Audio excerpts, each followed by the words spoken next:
So, chapter 4, we have been talking about the various empires, all right? So far we've looked at two, specifically Syria and Persia. Both of these fit the typical definition of an empire in that lots of ethnic groups with one leader, lots of states, lots of countries that were taken over, all under one leader. It's geographically, physically big, so that it expands from one area to another. In fact, I have the map here. The Persian Empire, literally the biggest in history up until that time.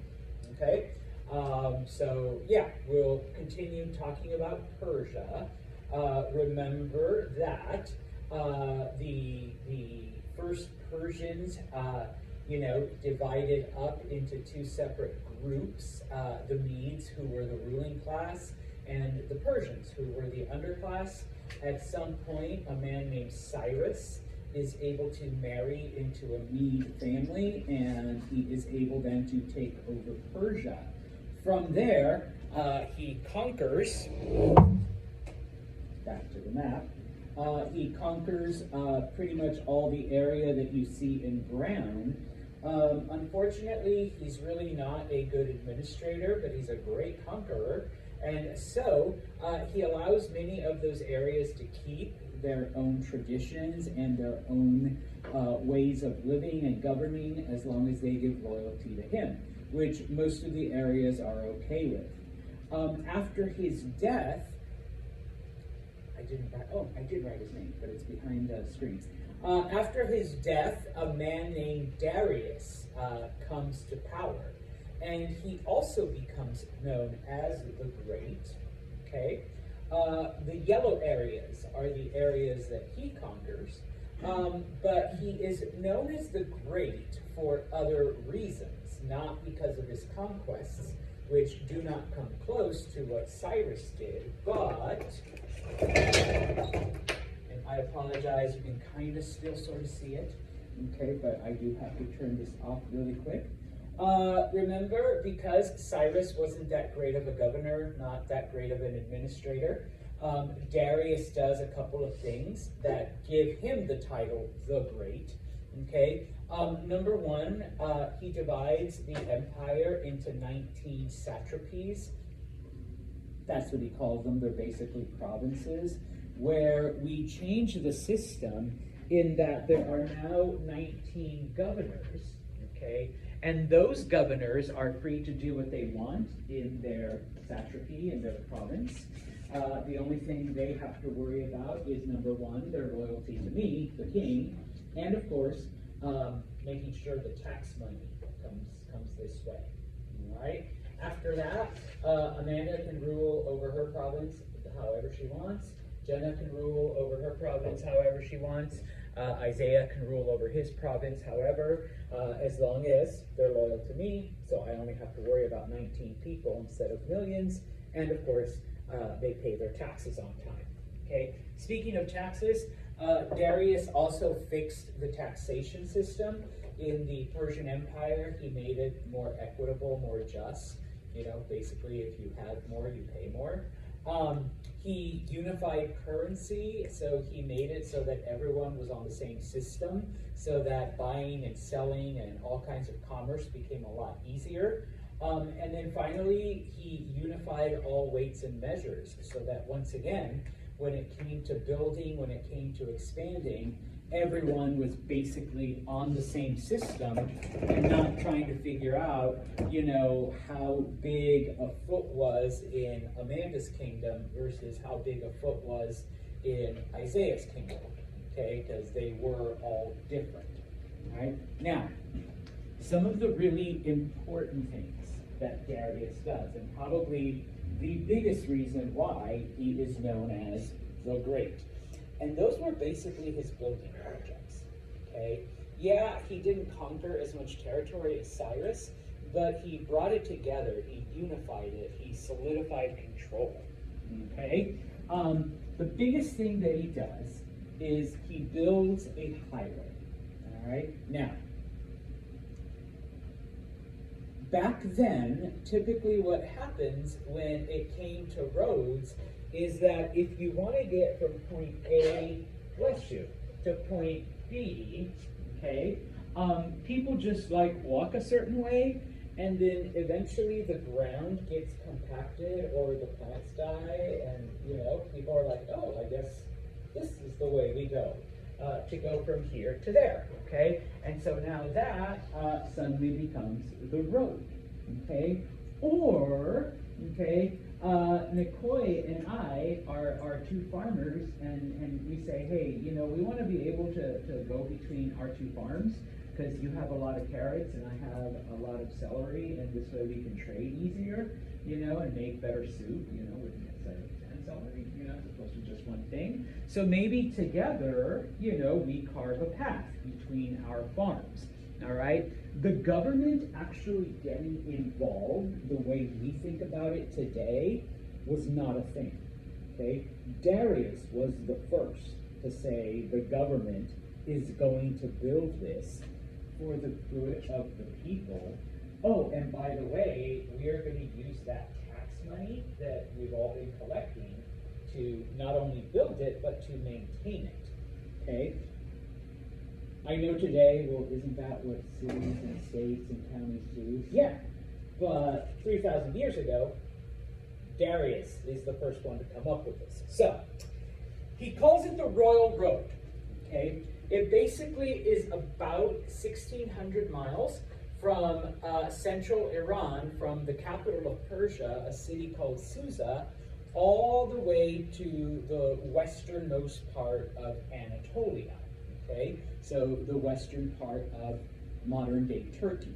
And I'm going to show you the map again, because, and this map is in your textbook, this black line, that is the Royal Road, okay? So that's about 1,600 miles from the city of Susa all the way to the city of Sardis, which was in western Turkey. And along the way, you know, yeah, I went through, you know, Nineveh and a couple other cities, and, you know, it made different stops along the way. But that was the highway that Darius built, okay, number one. Number two,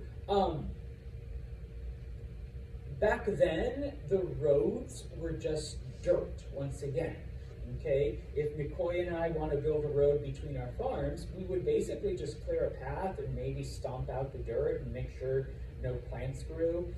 If it was something that just kind of sprung up, you know, the people just walked over it, and it made the ground hard, and it kept plants from growing, okay?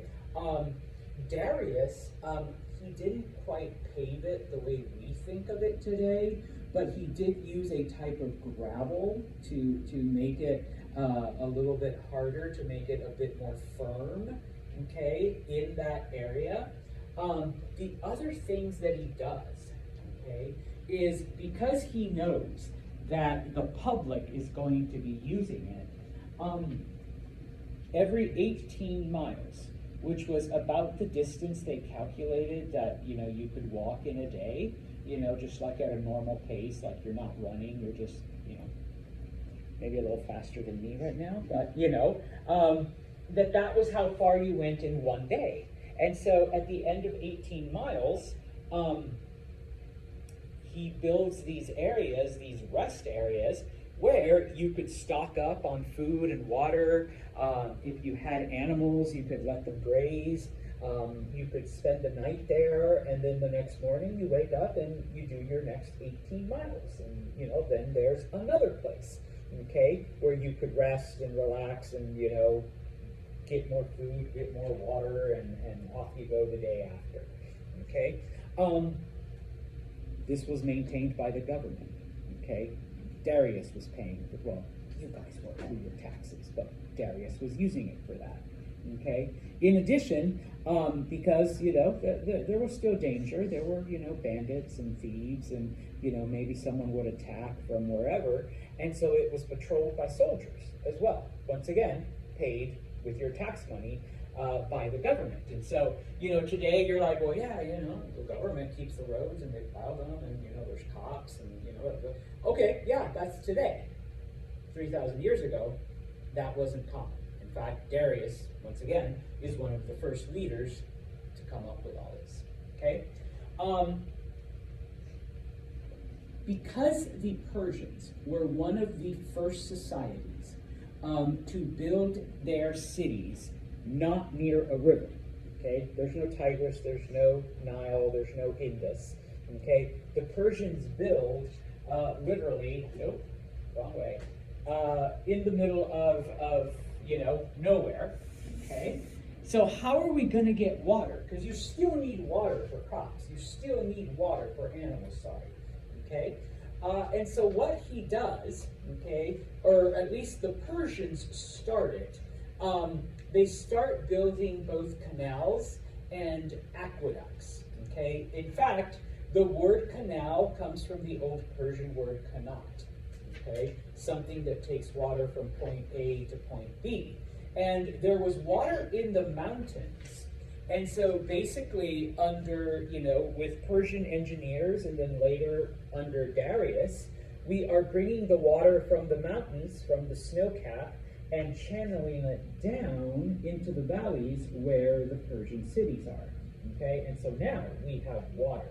We don't need a Tigris, okay? We can just bring the water from far away into the city, okay? The other thing, and this one is specific to Darius, he wanted to connect, okay? He wanted to explore farther south into Africa and conquer it, okay? But remember, there's waterfalls here that are, pretty impassable, especially for a big army. So he actually has a canal built that connected the Red Sea and the Nile River, so that now you can send boats like that, okay? And you can go farther and farther into Africa, okay? So then these become two of the things that once again lead Darius to be known as the Great, okay? Especially with the roads, because that is once again the first time that a government actually does something like this, all right? Now, I already mentioned that the black line is the royal road. The purple lines are other roads that eventually spring up as well, because it's kind of like, wait, so why do we only have one? This is awesome. We could build roads that go everywhere, okay? And so they do. At the height of its power, long after Darius is dead, you have all of these roads extending, and connecting the empire together, okay? Now, of course, I almost forgot, okay? Also under Darius, but under pretty much all of the Persian kings, remember that those original Persians, the original Aryans were nomadic. They traveled across Asia back and forth. And when they entered Persia, they had to keep wandering. And so when the Persians finally settled in one area, and when they finally took control of things under Cyrus, the Persians became master builders as well. They built these giant, beautiful cities, and once again, they did it without having to find a river or whatever to bring their society together. These are the three biggest ones that were built by the Persians: Persepolis, Susa, and Pasargadae. Susa was their capital for the longest time. Okay? Now, as I've already said before, the Persian Empire is the biggest in history up until that point. They control everything from Western Turkey to Egypt all the way to the edges of India. Okay? And they controlled it for a very long time. All right? Eventually, though, Persia does. I don't want to say it collapses because it never truly disappears. Okay? What ends up happening, number one, all right, and I promise I'll come back because I do need to go back to the map, okay? When they get to this area, okay, they find that there are Greek cities on the westernmost coast of Anatolia, okay? the area becomes known as Ionia, all right, those Greek cities. Now, the Persians conquer them and offer them the same deal that they offer every other area that they conquered. You can do what you want, keep your language, keep your religion, keep your traditions. You just have to be loyal to me, the king, and pay taxes. Okay? And then later on, be loyal to the satrap, to the governor, and pay your taxes, and it's all good. The Greeks basically say, hell no. All right, we're not going to do that. Okay? We've been independent cities for hundreds of years. We're not going to let some outsider take us over. All right? And I'll talk about the Greek city-states in a minute. They're like the next group. Okay? And so, there are various wars, okay, between the Greek city-states and Persia, which leave Persia very, very weak, all right? Even after these wars, the Persians get involved in other conflicts, so that by the year 331, when Alexander the Great rises to power, he is able to conquer all of Persia within a few years. And I mean, it's a lot, okay? All of that gets conquered by Alexander, okay? Now, Persia, once again, does not completely disappear, okay? Persia actually continues for some people would argue it's still there today, all right? It continues under different names and under different governments.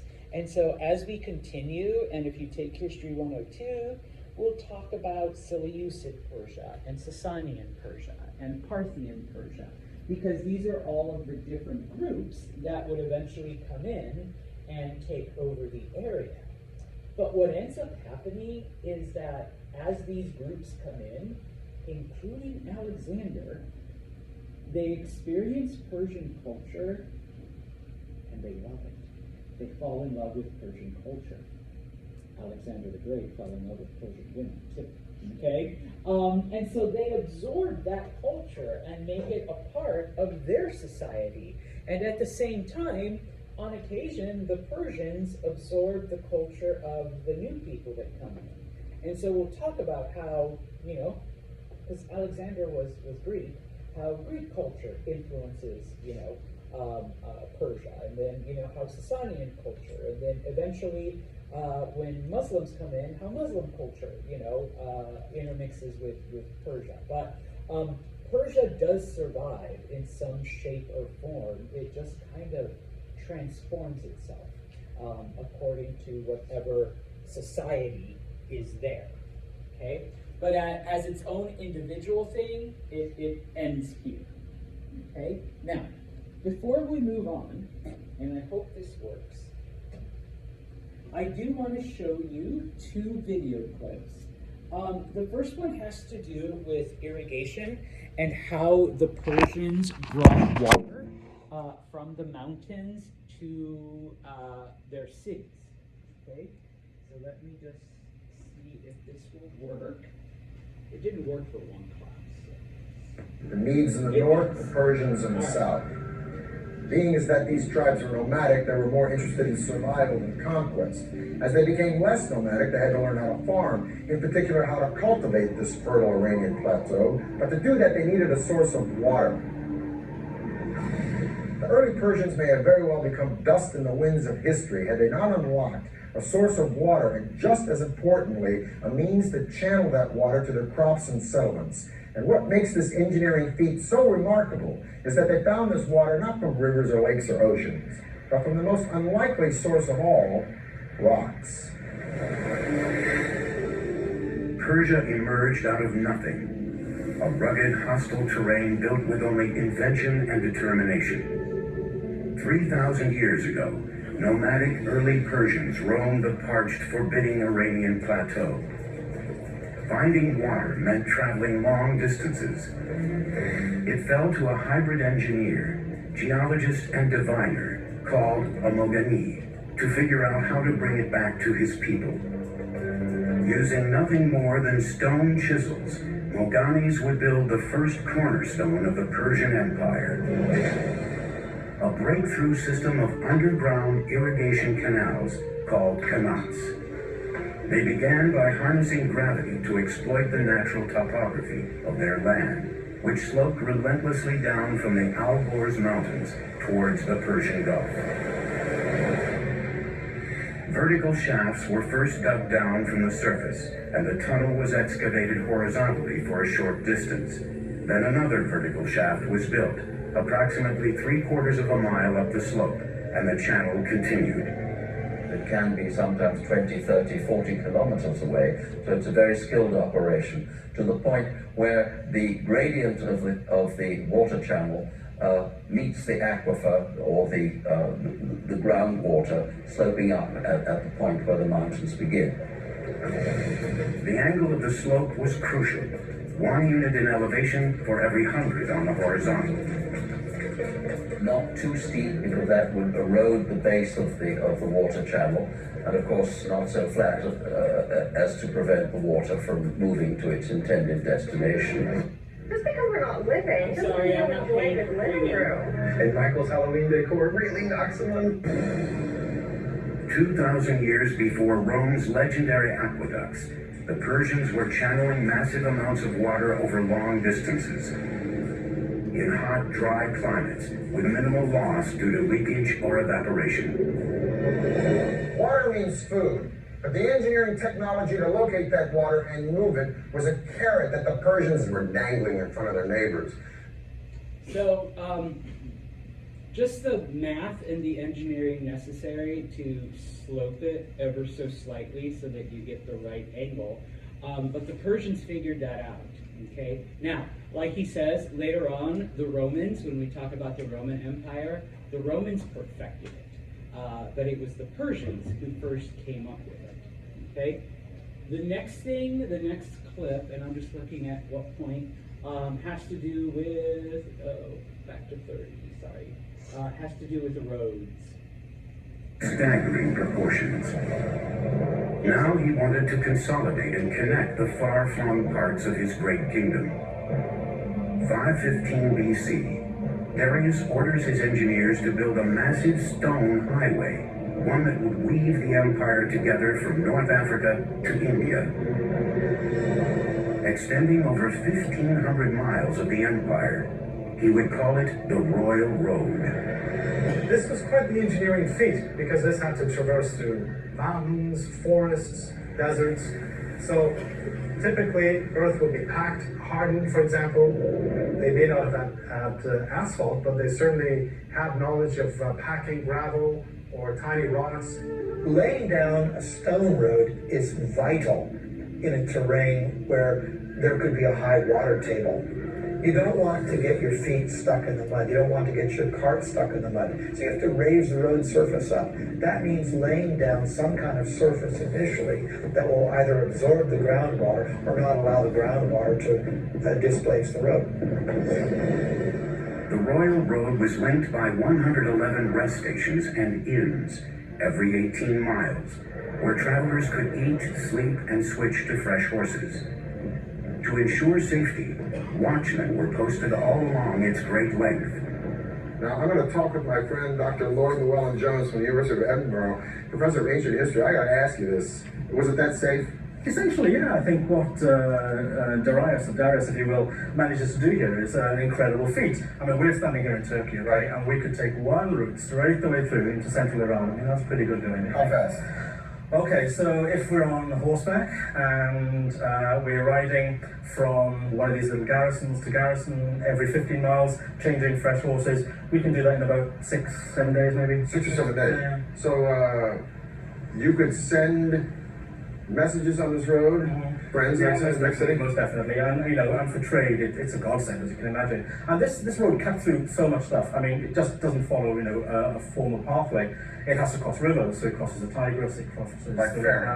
by ferry, right? Sometimes it clings to the side of mountains, sometimes it clings to the side of rivers. So the terrain is changeable. it's not drained or anything like that, so it's not as advanced as some of the Roman roads. Right, so it doesn't have a gutter system. No, nothing like that. But what it's essentially is, it's sort of maybe 20 feet wide, with sort of chip-in base, which is good for horse treads and that kind of stuff, you know. And carriages and Exactly, to chariots. get things through as quickly as you can. Well, Lloyd, it's been a pleasure talking with you. Yeah, thank you for enlightening us about this incredible road. But Darius still wasn't through. There was one territory Darius had yet to firmly control, the vast riches of North Africa, and he was determined to build a gateway there. He had his engineers devise a giant canal linking the Mediterranean and the Red Sea. Everyone has heard of the Suez Canal, but how many have heard of Darius's canal? What Darius did was build an east-west canal that was 130 miles long. With the Persian knowledge of hydrology, Darius's engineers used digging tools made of bronze and iron to first open the canal, then clear any blown sand and line it with stone ready for his ships to sail. It would take 7 years to complete the 130-mile-long waterway, with a massive labor force of Egyptian stone cutters and canal builders.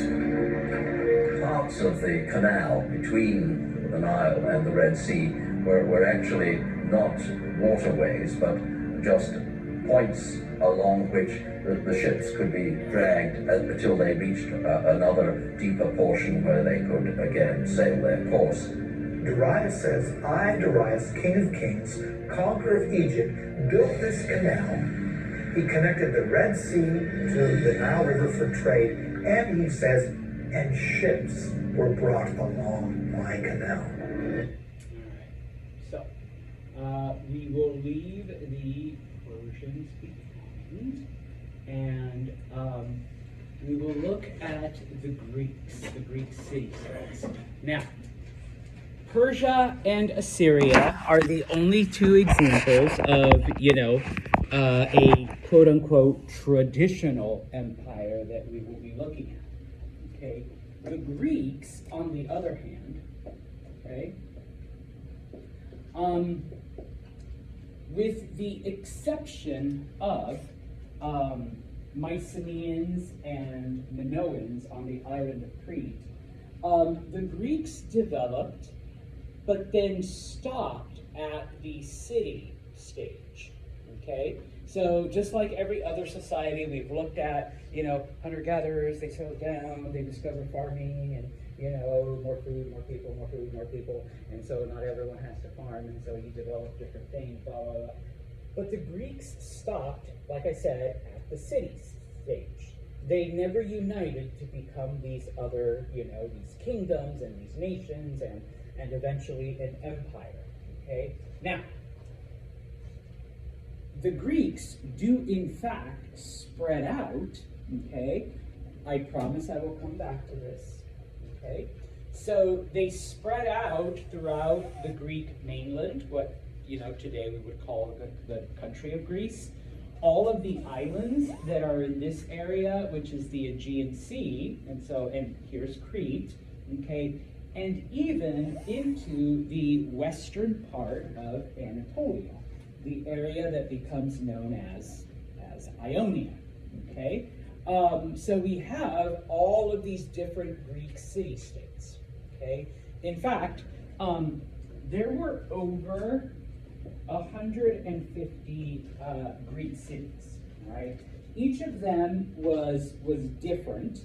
Each of them had its own form of government. Each of them had its own power structure, and some of them were strictly just that city. Some of them, had a couple of outer parts that they also, ruled over.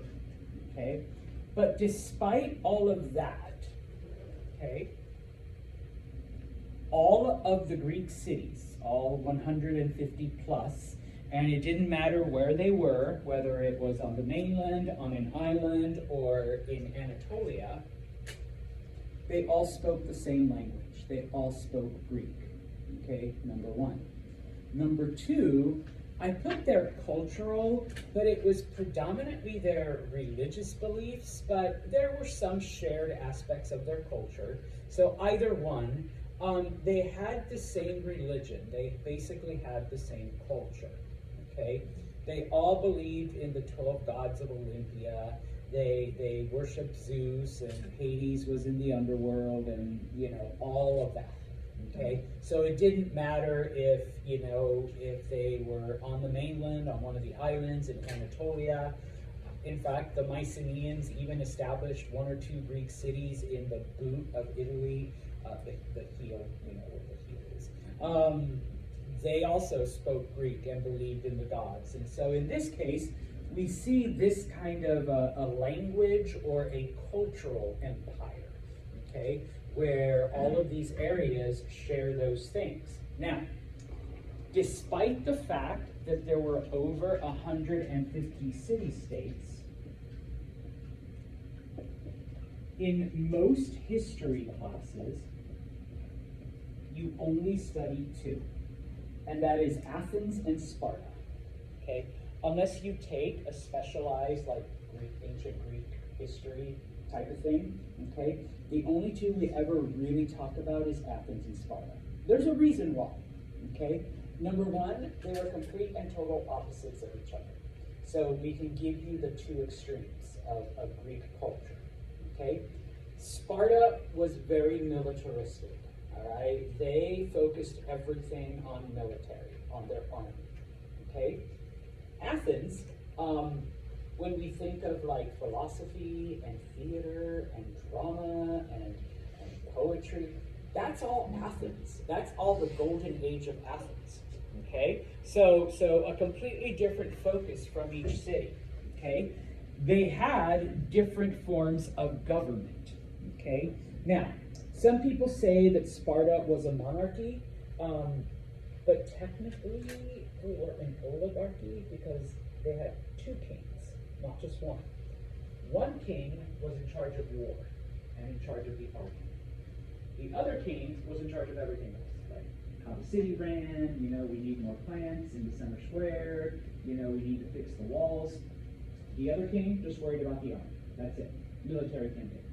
Okay? So technically it wasn't a monarchy, all right, but each king had his responsibility. Athens, on the other hand, it went through several forms of government. It started off as an aristocracy, which is ruled by a couple of elite people. Then it went to a tyranny, which is like a dictatorship. And then finally, and this is what they're best known for, they became a democracy, a true democracy, okay? Sorry, ladies, it was just the men, okay? And only men over a certain age, and they had to qualify, okay? But they voted on everything, okay? They had councils that took votes, and that's how city matters were settled, okay? So, okay, when we look at the Greeks, we typically just look at those 2. All of the other Greek city-states fell somewhere in between, okay? Like, you know, maybe they were like a bigger oligarchy, or maybe they were, you know, a republic, a partial democracy, or they were, you know, whatever, okay? Now,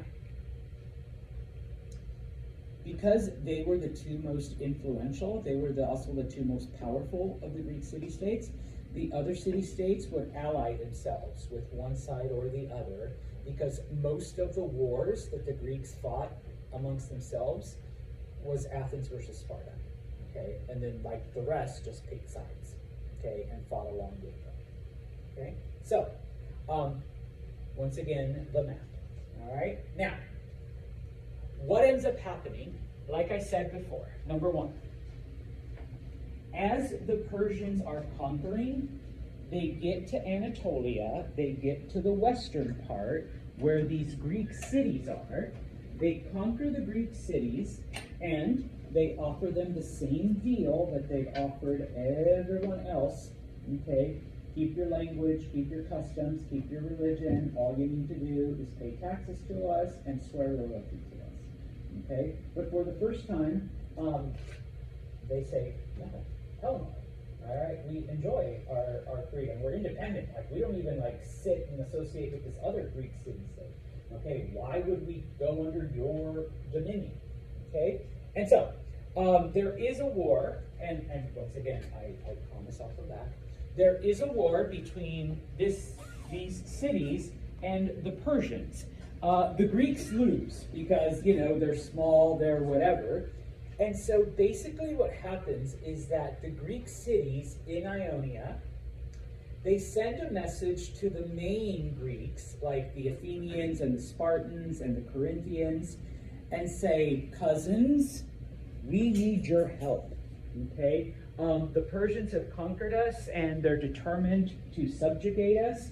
And I mean, I know that we live in another part, and I know that we have like a different government, and I know that we do things differently, but remember, we speak the same language, we worship the same gods, so in the name of Zeus, in the name of Aphrodite, please help us, okay? Now, the Greek city-states are basically like, yeah, we can't let other Greeks, fall under the control of the Persians, we can't let our cousins be taken over.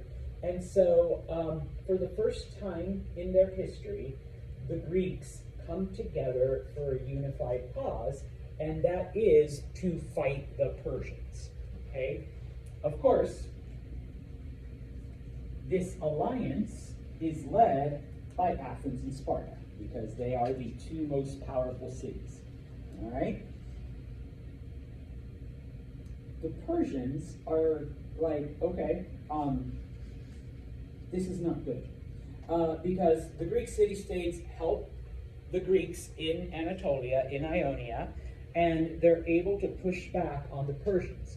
And so the Persians realize that the only way they're ever going to conquer this area is if they take out the mainland Greeks first. Okay? So, FYI, this war lasts for 25 years. I'm not going to go through all of it because we just can't. Actually, we'll talk more about it in the next chapter, but for now, just know that it lasts 25 years, and I don't ask you to remember a lot of battles. There was the Battle of Megiddo and the Battle of Kadesh. I'm going to ask you to remember these three from the Greek-Persian Wars, because they're important. Number one, okay, in 490, okay, Darius sends his Persian armies into Greece. Okay? Now, one of the first groups that they encounter is an Athenian army. All right? Now, there are other Greeks that are in there, but the predominant soldiers are from Athens. Okay? Depending on which version you read, they were outnumbered 2-1, 3-1, 4-1. Needless to say, they were outnumbered, and it was expected that the Athenians would lose. All right? Lo and behold, spoiler alert, Athens wins the battle. All right? It was called the Battle of Marathon. Okay? And so, by defeating the Persians, Darius is like, oh shit, this is going to be harder than I thought it was going to be. So the Persians retreat, and they leave, bless you, they leave the Greeks alone for the next 10 years. Okay, so that's why it's significant. Okay, and it's not just the mainland Greeks. I promise I'll come back. It's also these Greeks. Okay, they leave them alone for 10 years. Okay, now, of course, the Persians are off, building up their army and making preparation. After 10 years, they're going to have a kick-ass army. All right, but it's important for that reason. All right, so the Battle of Marathon, Athens beats the Persians run away for 10 years. Now, just as a little aside, there's another cultural note to this. Okay, if we have any athletes in here, especially runners, what is a marathon?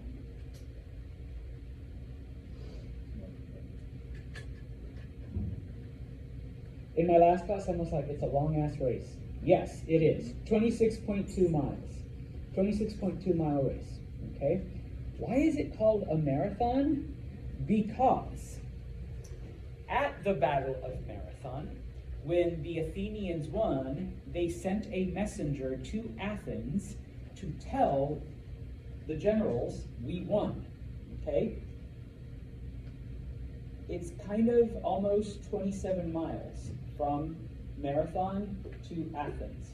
Okay, so that's, I mean, they adjusted it, so 26.2. But that's where the race gets its name, from this battle. And because they sent a runner who ran all 26 something miles to Athens to tell them we won.